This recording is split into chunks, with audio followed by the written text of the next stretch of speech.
Cleveland high school students making sure their voices are heard and getting results.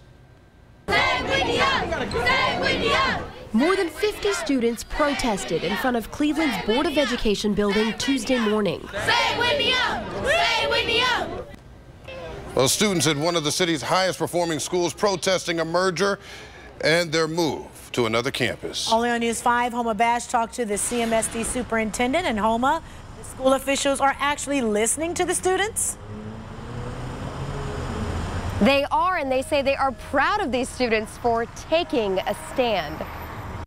Say Whitney Young! Say Whitney Young! More than 50 students protested in front of Cleveland's Board of Education building Tuesday morning. Say Whitney Young! Say Whitney Young! They want to save their school, Whitney Young Leadership Academy for the gifted and talented. It is a source of pride in this neighborhood, one of the city's highest performing schools. 153 students about to be impacted by a merger and move to different schools. The plans made 4 years ago. This is the worst possibility that they could ever come up with. The plan, complicated sounding as it may be, is this.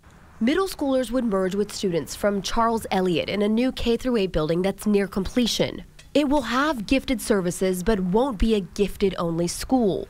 High schoolers would move into the John F. Kennedy campus down the street. They would get their own separate floor and act as a separate school, but Whitney Young students say they wouldn't feel safe at their rival school. CMSD has problems keeping the students in JFK safe from each other, and they already don't like the students at Whitney Young. So once they get there, it's just going to be more and more issues, which just calls for more and more security and police.